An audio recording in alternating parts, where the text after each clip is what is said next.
Hello प्यारे बच्चों, आज हम टाइम के बारे में एक बहुत ही मजेदार कहानी सुनेंगे और साथ साथ टाइम देखना भी सीखेंगे।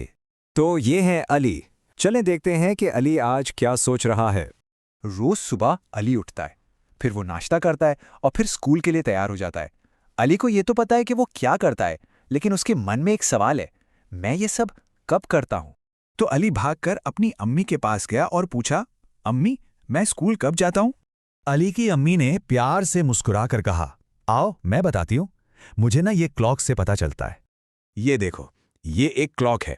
पता है, क्लॉक हमें टाइम बताती है। और देखो, इस पर आपके जाने पहचाने नंबर्स भी हैं, 1 से लेकर 12 तक, बिल्कुल वैसे ही जैसे आप काउंटिंग करते हैं। तो अली ने सोचा, इस पर तो सिर्फ नंबर्स हैं, ये क्लॉक टाइम बताती कैसे? उसकी अम्मी ने समझाया, ये अपनी सुइयों से टाइम बताती है। इन्हें हम क्लॉक के हैंड्स भी कहते हैं। गौर से देखो, इसकी 2 सुइयां हैं। एक है छोटी सुई, ये हमें आवर बताती है, और एक है लंबी सुई, और ये हमें मिनट्स बताती है। चलें अब हम टाइम देखने का सबसे पहला और सबसे जरूरी रूल सीखते हैं। रेडी है? देखो, ये है हमारा स्पेशल दोस्त मैजिक क्लॉक। ये हमें एक सीक्रेट बताएगा। ये कहता है, हेलो बच्चों, जब भी लंबी सुई यानी मिनट हैंड बिल्कुल ठीक 12 पर हो तो हम उसे कहते हैं ओ क्लॉक। ओ क्लॉक का मतलब होता है पूरा 1 घंटा। सिंपल है ना? अच्छा, तो अब आपकी बारी। जरा इस क्लॉक को देखें। लंबी सुई कहाँ है? हाँ, 12 पर। इसका मतलब हुआ ओ क्लॉक। और छोटी सुई 8 पर है, तो क्या टाइम हुआ? सोचें सोचें। शाबाश, बिल्कुल ठीक, ये है 8 o'clock। अली की अम्मी ने कहा, देखा अली, तुम स्कूल 8 o'clock पर जाते हो। चलें एक और क्लॉक देखते हैं, इस पर क्या टाइम हुआ है।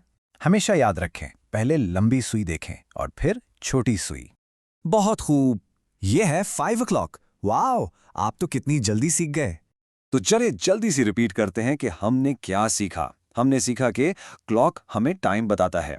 उस पर 1 से 12 तक नंबर्स होते हैं। उसकी 2 सुइयां हैं, छोटी सुई आवर के लिए और लंबी सुई मिनट्स के लिए। और सबसे इंपॉर्टेंट चीज, जब भी लंबी सुई 12 पर हो तो हम कहते हैं ओ क्लॉक। लेकिन अपन देखा है कि क्लॉक सिर्फ एक तरह का नहीं होता, एक और किस्म का क्लॉक भी होता है। इसको कहते हैं डिजिटल क्लॉक। इसमें सुइयां नहीं होती, इसमें सिर्फ नंबर्स होते हैं। यहां देखें, लिखा है 8, फिर 2 डॉट्स और फिर 2 जीरो।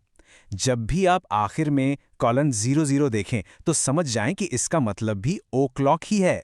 तो 8 क्लॉक का मतलब हुआ 8 o'clock। चलें, अब टाइम है आपकी प्रैक्टिस का। अब आप सब जल्दी से अपनी मैथ्स की बुक निकालें। आपकी बुक में भी क्लॉक के बारे में एक पूरा लेसन है, जरा उसे ढूंढें। जब आपको वो लेसन मिल जाए तो उसकी वर्कशीट को देखें। वहां बहुत से क्लॉक्स बने होंगे। आपने हर क्लॉक को गौर से देखना है और उसके नीचे सही टाइम लिखना है, बिल्कुल वैसे ही जैसे हमने अभी सीखा है। तो अब आपका काम क्या है? सबसे पहले अपनी बुक खोलें, फिर इस लेसन की प्रैक्टिस करें और उसके बाद अपना होमवर्क कंप्लीट करें। शाबाश बच्चों।